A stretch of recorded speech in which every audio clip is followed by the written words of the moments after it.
Hello, Mr. Hardy here, and in this video I want to teach you about the persuasive writing technique, rhetorical question. Now this is part of the DAFOREST series, which is an acronym that I use in the classroom to teach my students a variety of persuasive writing techniques that they can use in their assessments. We're looking at the letter R today, which stands for rhetorical question and repetition, and we're going to look at the first one in this video, rhetorical question. So let's start by answering what is a rhetorical question. Well, a rhetorical question is a question that does not demand an answer.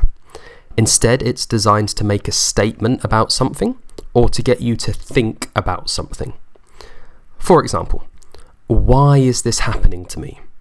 Let's say I'm driving to school and my car breaks down and I'm stuck in the road in the middle of nowhere, and I say out loud, why is this happening to me?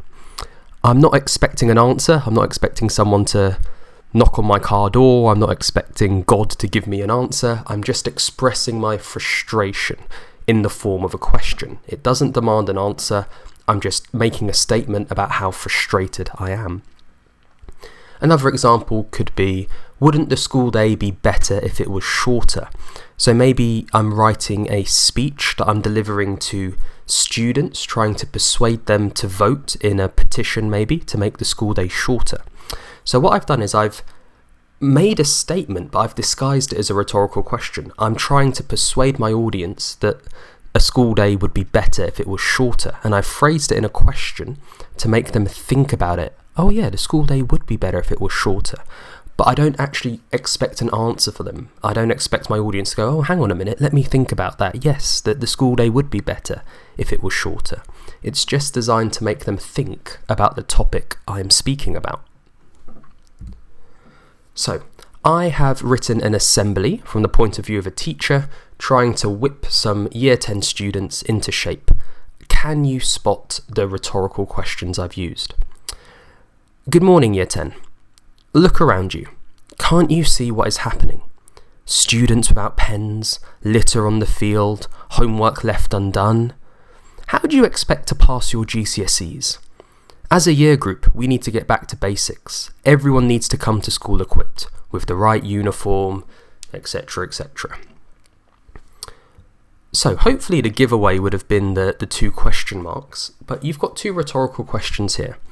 I've started my assembly with look around you, can't you see what is happening? I'm not expecting 300 Year 10s to actually look around them and go, oh yeah, you don't have a pen, you haven't got your uniform on, I'm not asking them to actually answer the question. I'm asking them to think about what's going on. How do you expect to pass your GCSEs? Again, I'm not expecting 200 or 300 Year 10s to go, well actually I have an answer for that. I'm trying to get them to think about this topic, and I'm trying to get them to see it from my point of view. I'm trying to persuade them that actually, at the rate you're going, you're not going to pass your GCSEs. You need to buck up, you need to put some effort in. So, how can you use rhetorical questions effectively in your letter writing, speech writing, article writing, etc.? Well, I'm going to go a little bit Greek on you. There are many types of rhetorical questions, and I just want to explain three of them to you.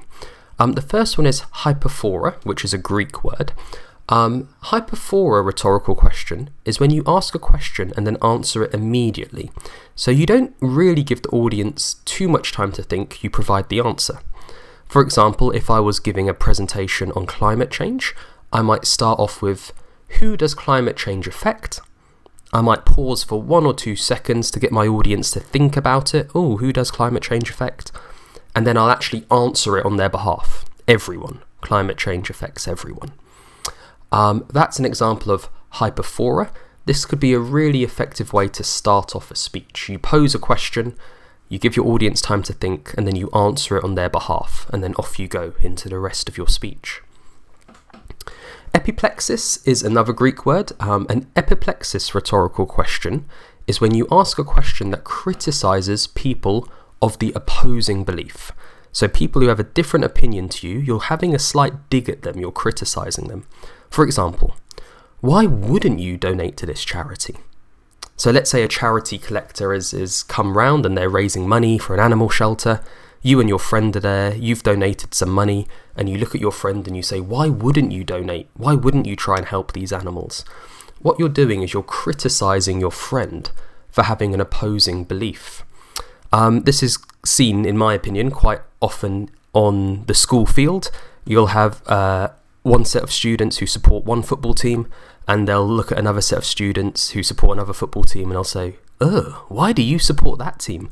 Oh, don't you know that team are terrible? It's criticizing people who have the opposing belief of you.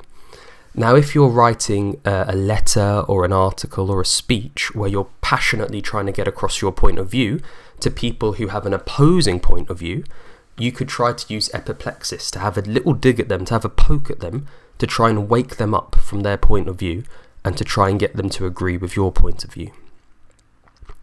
The final Greek word I want to teach you today is eroticis. An eroticis rhetorical question is when you ask a provocative or controversial question designed to, I guess, engage your audience. For example, if I'm arguing with someone, I might say, do you want to face my wrath? I don't expect them to answer it. I don't expect them to go, oh, yes, I do, or oh, no, I don't. I'm using it to sort of poke at them to, it probably wouldn't help the situation. It would probably make them even more angry.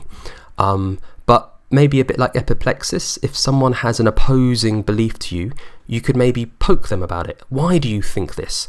Why would you do that? Why is this your opinion? And you can poke to try and get a response. And the response you're looking for is for them to go, hang on a minute, maybe I am wrong. Maybe I need to change my point of view to agree with you and what you're presenting in your speech or article or letter. So you're now equipped with 3 different types of rhetorical question you can use. Go ahead and practice it.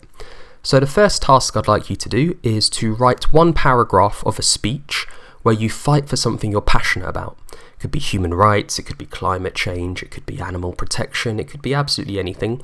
As long as you're passionate about it, try to use some rhetorical questions to try and make me agree with you. Try and use maybe epiplexis and have a little poke and try and make me wake up that my opinion is wrong and that I should agree with your opinion. The second task you can do is you could try to write a letter, a paragraph of a letter to a company criticising something that they have done. So maybe they've put a lot of pollution in the rivers or the seas, or maybe they've avoided their tax, or maybe they've actually just fired a lot of staff, or maybe they've done something that you disagree with. And you could use some rhetorical questions to try and wake the company up.